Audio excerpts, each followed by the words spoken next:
They've done it again. The mainstream media, and this time one of the most recognizable and credible journalists on the planet, is culpable in this manufactured outrage this morning against a certain Paul Pogba. The dog whistles are loud and clear.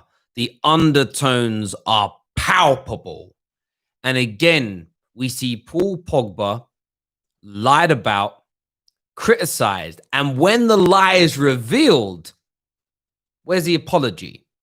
Where's the correction? We ourselves spoke about this subject this morning. There wasn't ranting and ranting and raving about Paul Pogba because that's not what we do when it comes to Paul Pogba. Why did we believe the original quotes were to be true? The United Report, one of the biggest, the most recognized Manchester United outlets on the planet, with hundreds of thousands of followers, has directly misquoted Paul Pogba. And this in itself has been perpetuated by the most famous football journalist in the world, Fabrizio Romano. Fabrizio Romano misquoting, directly typing it out, leaving the spaces to what Paul Pogba has said. It is absolutely outrageous. There's two things here that are outrageous. One, that the mainstream media are allowed to consistently lie, and lie. And secondly, you can be outraged by the lie. You may read Fabrizio Romano's tweet, trust Fabrizio, and then be frustrated by it. We've all now known for an hour, that Paul Pogba was misquoted. People ain't deleting their tweets. People ain't coming out and saying sorry. People are not coming out and addressing their own mistakes. I was duped here. I'm going to come out. You know what, Paul? Sorry. Got that absolutely wrong. You journalist, this publication, you're a disgrace. They just leave it there because it suits their agenda.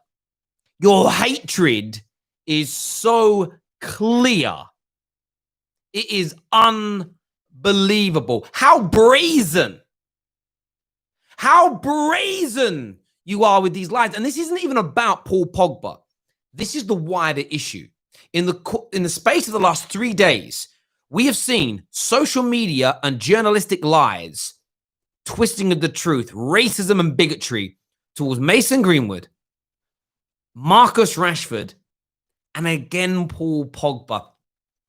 And it's so easy for these journalists because there's so many people that want to hate. There's so many people that won't correct themselves. There's so many people that just want to believe this stuff over and over and over again. The actual quotes from Paul Pogba wasn't that he's really happy within the French system, but not at his club. He was talking about the collective group, saying that his actual words were, it's not as though we're not happy at our clubs. It's just different when we're all here together as part of this French group. And that makes sense. This French group are the best team in the world, right? They're currently world champions and they're doing amazingly well. They've got a really good togetherness as a good unit. He also, in this article, expressed how he's going through a difficult period in his career, but he has to work on it. He's owning his own misgivings. He's owning his own misfortunes. That completely disregarded by the hate mob. That completely not the focus of the media, who are consistently telling you and me, Pogba's got to own his mistakes. Pogba's got to step up. Pogba's got to know where he's at. Paul Pogba's got to do X, Y, and Z. They're always telling us this. They're always telling us this. But then suddenly, he addresses it and they ignore those elements. They twist these words. They lie about what it is that he has said. And they try to drag him through the mud. And it's okay. It is okay for a tier one credible journalist like Fabrizio Romano to convince you Paul Pogba said something that you think is disrespectful. Because that is what these journalists are here for. They're meant to give us correct and accurate information. But they haven't this time again. So instantly, in the bin they go. In the bin they go. Going to double check what they tell us. Certain journalists out there, You listen to what they say, and you take their word as close to the truth as you can get it, because they've developed their credibility by only printing things and only saying things that they think are to be true. And Fabrizio Romano this morning is absolutely in the bin. At United Report, absolutely in the bin. There's no doubt about it, because there's been no addressing of the issue. They're on socials. They know what's being said. They're not addressing it. In fact, I've actually seen some responses from certain journalists defending the misquoting of Paul Pogba. If you make a video on it, if you're a YouTuber, do you know what? I was really annoyed with Paul, but now I know the truth. I'm really sorry, Paul. Address it. It's a madness. It's an absolute madness and an absolute disgrace.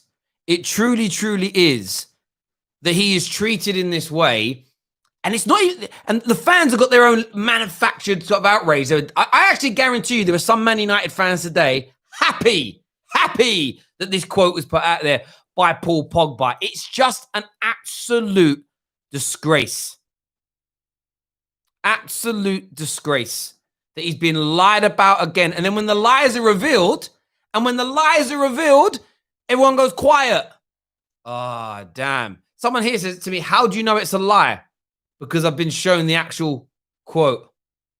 And he doesn't say that he's not happy at his football club.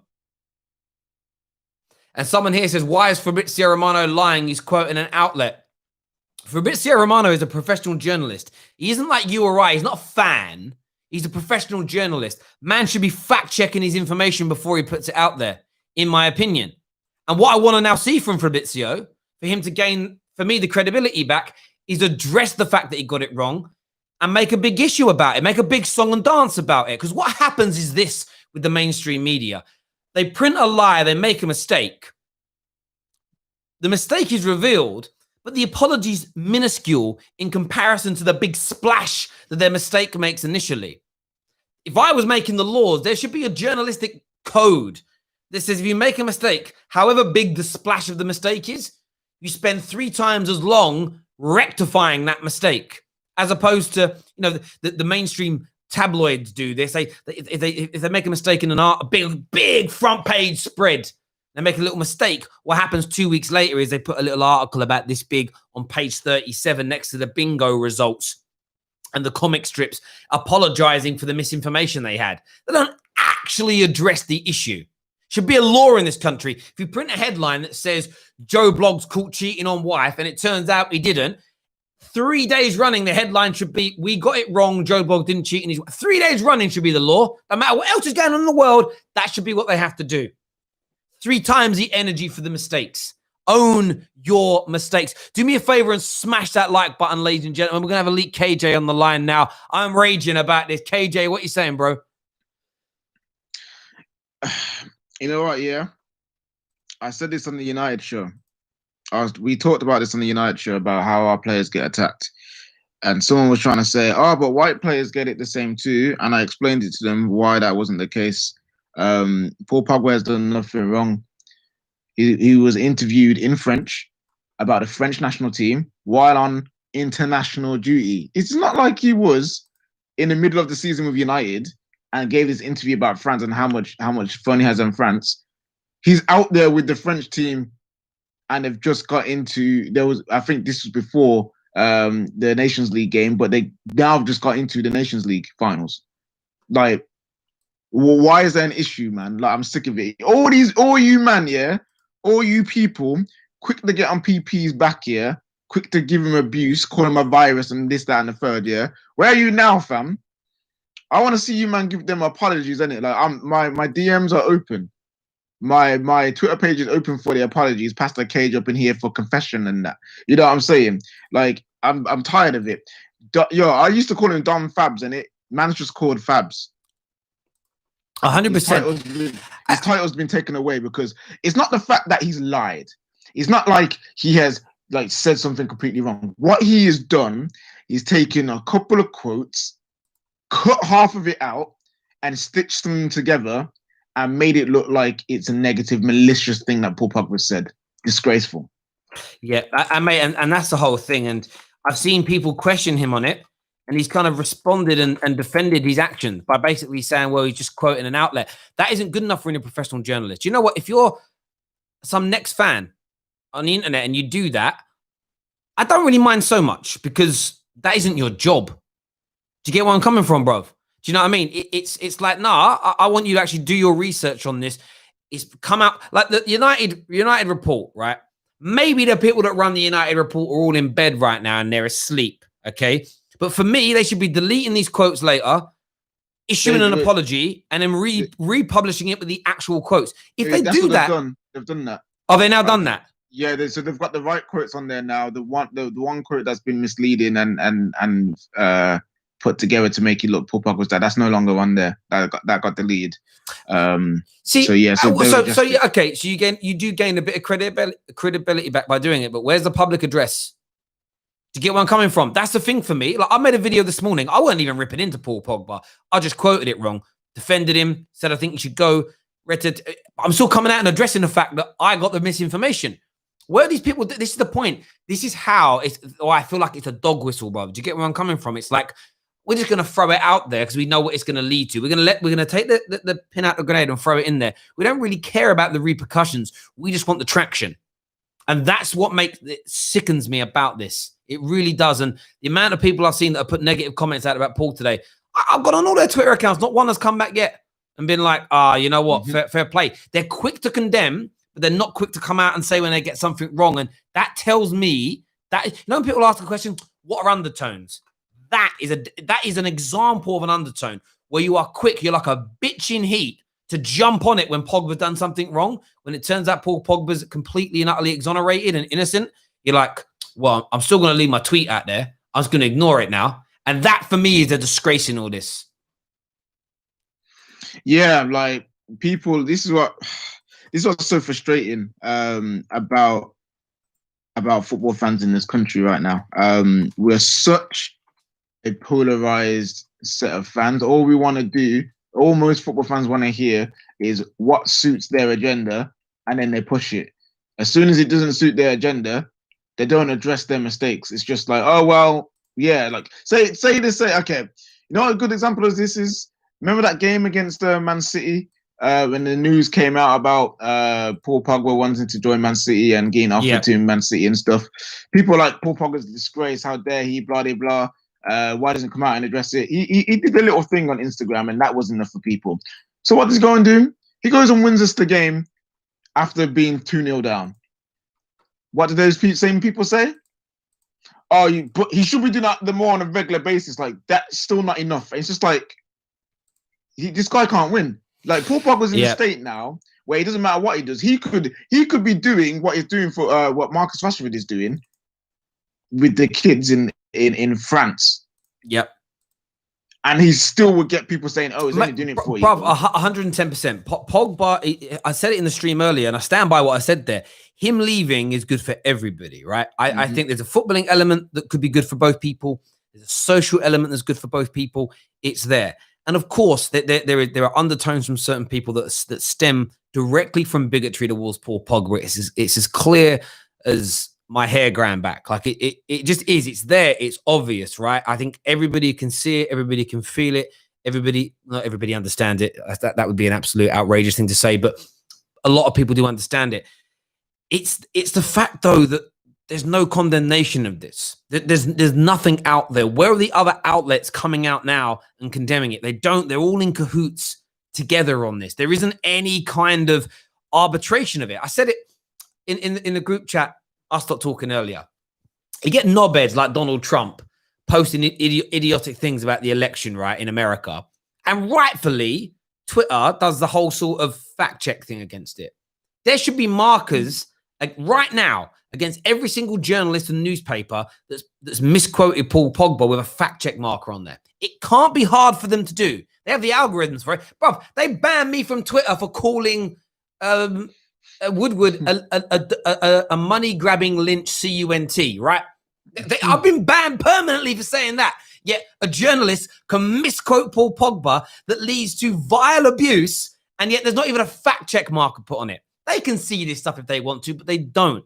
They don't. They only go after particular people. Look how long Tommy Robertson and Katie Hopkins had their Twitter accounts for. Do you know why? Because I actually think these social media, we like the controversy. It's good that we're doing it. And do you know the only reason they mark Donald Trump stuff is because it creates the controversy.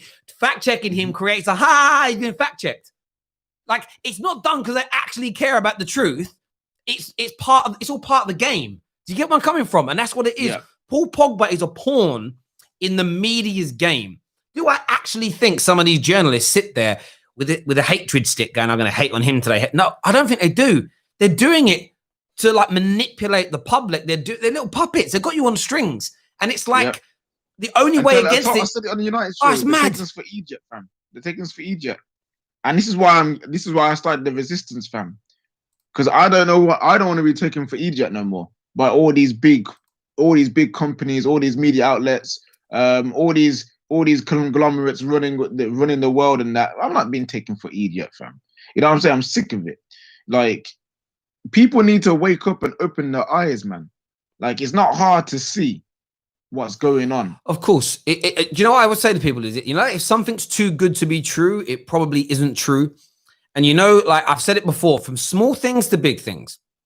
When you hear Man United fans saying, Ollie's got no recognised style, and then suddenly it's trending all week, and then on the Sunday, one of the pundits on Soccer Saturday or on Super Sunday says, Ollie's got no recognised style. I'm like, you really think they believe that? They are pandering to you. They know that's what the hate mob are saying. So they're just saying it because they're like, that's going to get me traction online. Trust me, these people have got managers and publicists. Like, the amount of like social media commentary that I've seen used by professionals in recent times is palpable. Well, they don't really think and feel these things. It's done for effect. When Roy Keane's calling Carl Walker an idiot, he doesn't mean he's really an idiot. He's doing it because it creates headlines for days. Why do they want the headlines for days? Because they're making money out of it. The media have it easy now than ever. They go on socials. They're like, right, there's a big population that hate Pogba. There's a big population of fans that love Pogba.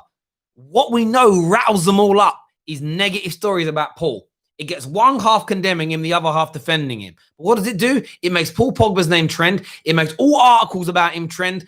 And that's what they do. They set you up. So if you're not suckered in by it all the time and have the outrage, talk about it, but it's the outrage that sells. And I was watching a documentary a few days ago about I'm a Celebrity, Get Me Out of Here. And Ant and Dec were talking, saying in the first ever season, he was getting good views. He was doing okay. Everyone was like, it's a good idea. And then there was the first ever argument. And the viewing figures, I think, tripled overnight. Because, I want to watch an argument. People want to watch outrage. People want to watch rants. People want to watch arguments. People want to watch and listen to negative stories. The Paul Pogba interview, if it isn't misquoted, for the media is boring. It's Paul Pogba saying, I love me and my French compatriots. I love the club I'm at. I'm going for a tough time at the minute. I'm responsible. I'm working hard to make myself a better player and get back into the first team. That won't sell a story. So what do? They take out half the words he's used and then make it sound like he's attacking Man United again. Mad. You know it's mad when the reporter who interviewed him comes out and said, yo, for you Man United fans, chill. He ain't even talking about your club. Like, that's how like quick, like that's a French reporter. Even he knows what the Man United fans are like with Paul Pogba. So he had to come out and be like, yo, relax, people. You know what I'm saying? Like, honestly, I've got to a point that you've said it just earlier in the stream as well. Like it's best for all people that he leaves. I hope he leaves. I hope he goes to somewhere like PSG, because Paul Pogba is a player that he thrives off being loved, good vibes, and support from the fan base.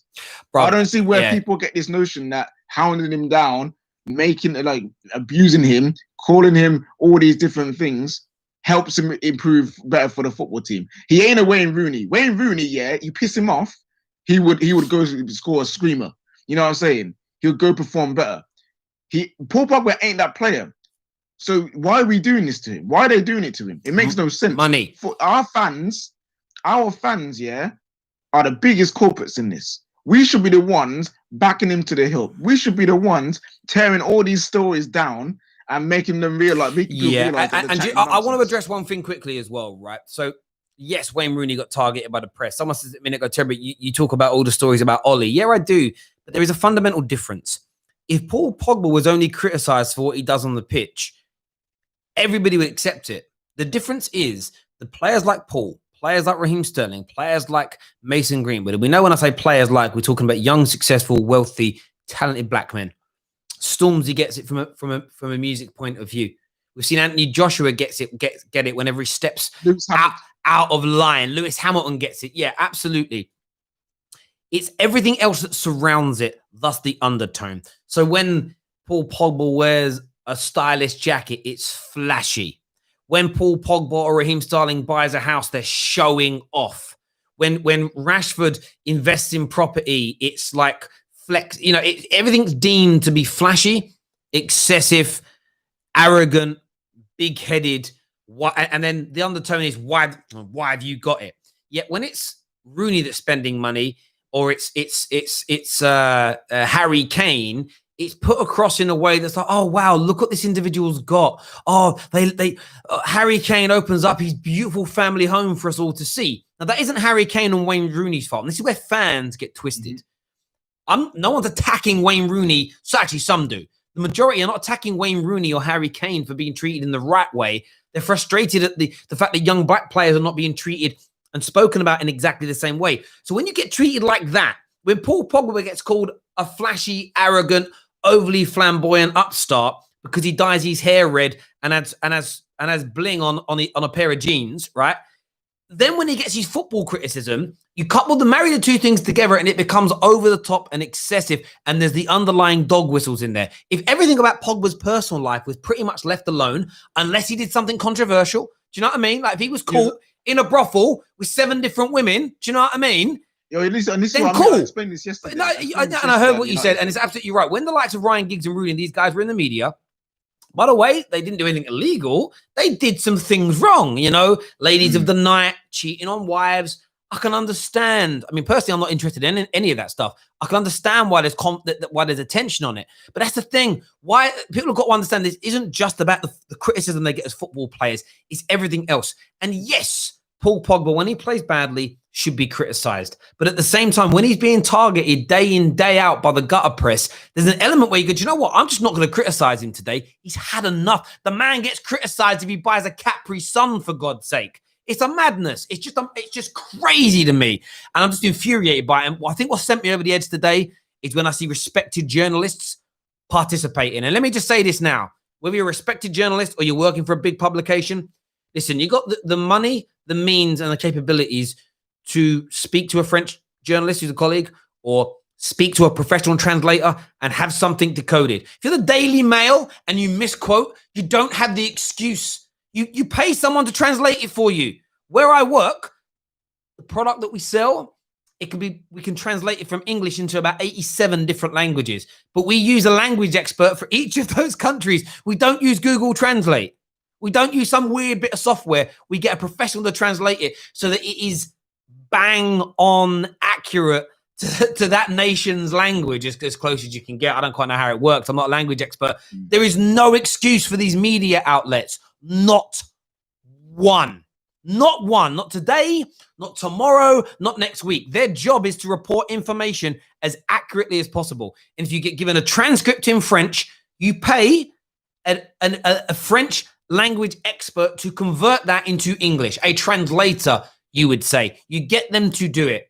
And if they get it wrong, sack them. Never use them again. But I guarantee you they're not going to get it wrong if you actually do it. They don't know. They use Google Translate, twist a few words around, and then the excuse is lost in translation. Mugs. Slags. Mugs. Yeah, I'm tired of it. Absolutely tired of it. But you know what, yeah? I know what I'm doing. I'm back in PP, man. This is not about his performances on the football pitch. I know that sometimes they're not good enough. I know that he can do better. But clearly he knows that too, because man's come out and said it. So for me, it's like, right, cool, the man's come out and did the thing that you want him to do, which is call his own performances out and say he needs to be better. Now get behind him then. If you're not getting behind him now, you've clearly got an agenda. And if that's the case, keep Paul Pogba out your mouth, innit? Just don't say anything. Like, if you see his quotes, yeah, don't read it, because you've already made your mind up. You don't need to read the quotes. You don't need to read these interviews. You made your mind up, so just shut up. Do you know what it comes down to as well, bro? it's like, be mindful of the situation.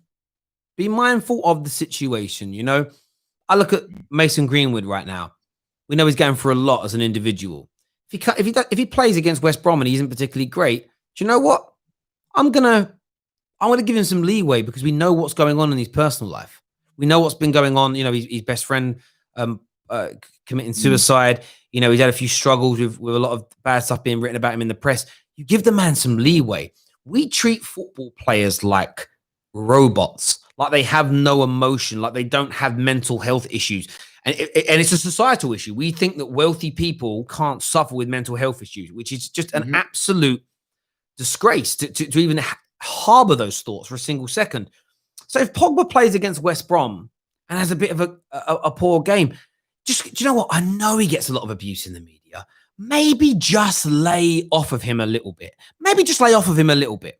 And then what I would say to Paul Pogba's fanboys is this: don't attack another player in the Man United squad to create some weird equilibrium, because that never works. History should prove to you that just attacking another group or another individual to take attention away from your favorite guy that's getting back negative attention doesn't work, because it then just makes the fanboys of that individual go for your guy. It's like, stop perpetuating these things. Treat everybody equally, and then just use a little bit of tact and use a little bit of decorum. A little bit of decorum, a little bit of your brains that you were born with. Do you know what I mean? Use your brains and go, do you know what? Yeah, Pogba had a bad game today. I'm going to leave it at that point, though. And I want to see more of that from the mainstream media outlets. You know, Pogba's getting ripped and ridiculed today. If he has, if he plays against West Brom and he isn't great, you know what he's gone through again this week.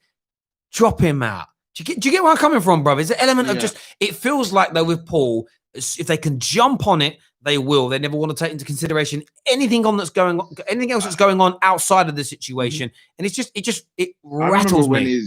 When his father died before the World Cup, where there was no support, there was no backing, there was no Paul, if you're having a hard time, we understand, don't worry about it. You know what I mean? Like, there's none of that. I've seen players and managers who have lost their loved ones and they got support like you should, you know what I mean? They got backing like they should. But there was hardly any of that for Paul Pogba. Why does he not deserve the same support? This is what I don't get. Why doesn't Paul Pogba and other players like him deserve the same support that everyone else gets? That's why I want to know. Like, if you can answer me that, if someone can give me the answer for that, then cool, innit? But like, for me, there is no answer. There isn't. Do you know what? I've had this conversation with Neeks before, either online or offline, and I can't quite remember now. I've had this conversation so many times in recent years. You know, I grew up a little bit ignorant to this stuff, in the sense of, I grew up in the East End of London, so my friends were from multicultural backgrounds, and I just sort of looked at things through my own lens around when I assess Martial or Paul Pogba, as a footballer, I'm assessing them as footballers. Like, when people say things like, "Oh, did you see the video of Paul Pogba dancing?" I'm just like, "Yeah." Oh, what do you think of it? I don't think anything. I not negatively or positively. Like, I generally, I just don't think anything. He's just living his life. Do you get where I'm coming from? Like, I'm not that interested in any of that. The only time I become interested in a football player's personal life is if they're doing something that I think is largely derogatory to if he was smoking, I'd have an issue, because that can affect what he does on the football pitch. By the way, if he does cheat on his missus, I'm not saying he will, I also don't care, bruv. Like, that's their life, isn't it? Like, I'm just not bothered by these things. But I think when I had an awakening is, you know what? Most people don't think like me. Like, legitimately, so many people across multiple backgrounds in the UK sort of assess things on, I'm going to back this person more. I'm going to back player A more than player B because of where player A was born, or because of player A's religion, or because of player A's age, or because of whatever kind of other, generally a fairly immutable element. And I think this is what creates a lot of these tensions and a lot of these issues. We spoke about it on here a number of times when it comes to a lot of the English players. On social media, quite a few of the English players will just have their football talent diminished. And it's like, under when people are explaining it, you're like, oh, you just don't like him because he's English, isn't it? And they almost admit to it. But all of this stems from the same area. Like you've just said, some people look at you absolutely right. Paul Pogba, Martial, Rashford, Greenwood, Hudson-Odoi, Sterling, they deserve to be treated with the exact same respect that Harry Kane, Harry Maguire, and Jordan Henderson receive. And they absolutely do. What needs to happen is we need to create that base where everybody's being assessed and treated in the same way. What I'm fearful of is it going in the opposite direction where it's like, okay, well, you know, these players will be interviewed by these journalists that will protect them, and these players will be interviewed by these journalists that will defend them. And I'm just sort of like, I don't know, for me, that's scary. That's scary in the sense of, do you get what I mean? Like, we want to create an environment where everyone can be interviewed by anybody, and we know it's going to be represented fairly. Where we can assess the England team, and regardless of the nations that they were born in or where their parents are from, we're going to assess them as football players and leave the personality out. And do you know what? Some people might not like Paul Pogba's personality, and that's fine. But you shouldn't be assessing him as a footballer based on that. Like, what I mean by that is some people might not like the flamboyant, out there. What's the word I'm looking for? When you're not insular, you're extrovert. Is it extrovert? Extrovert. Yeah. Some people might not like a person who's an extrovert, but you do realize, like, but it's just, and that's fine. But don't judge him as a professional athlete based on the fact that he's an extrovert. Do you get where I'm coming from? Like, I look at like James Maddison. That bag, do you know that bag that James Maddison got like ripped into for wearing that see-through Louis Vuitton bag? Yeah. I wouldn't, if someone bought me that for Christmas, I'm selling it, bro. Like, I ain't wearing that bag, right? It ain't me, ain't a bit of me. I think it's ugly. I don't see the point of people being able to see what I've got in my bag. That's weird to me, right? Where I'm from, you get jacked if you have that. I think that's what it is. However, I don't hate James Maddison for wearing it. That's him. Cool. Do you, bruv? Do you get where I'm coming from? It's like, that doesn't make me look at James Maddison as a better or worse footballer. But a lot of people do. A lot of people, I see this sometimes where, like, you read an interview of a footballer, it's like, who's your favorite singer? And now people are like, oh, he likes the same singer as me. Oh, I rate him now as a player. Talking about, you dickhead. What do you mean you rate him now because he likes the same music as you? That's where it goes wrong for me. It should just be, yes, you can judge him as a person here and then judge him as a football player there. For me, the two things need to be separate. That's just my view. And until we create an environment where that's happening on a regular basis, like it does in my head, I think these problems are going to exist. And then what the media will do is the media will exploit it to make money. And like, even the other day, like, obviously Mo Salah got tested positive for COVID, and I saw people going at him for being at his brother's wedding in a country where they're allowed to have weddings that size. I've heard people say, "Well, he should have told his brother to reschedule." You see how entitled the football fans are. Told his brother. Like, I know Mo Salah's Mo Salah, but you might realize, like Mo Salah's home, he might not be the guy. Like, I'm the football terrace guy, right? I ain't telling my big brother anything. If I try telling my brother something, you know what's happening to me? Terry's getting Danny's elbow in the head, bruv. Like, it's what it is. I'm not saying Mo Salah's brother's going to hit him, but yeah, the entitlement, that's what it comes down to. Or this, like, I wouldn't have done that, so Mo Salah shouldn't have done it. I wouldn't have done that, so Paul Pogba shouldn't do it. Bro, so what? So what?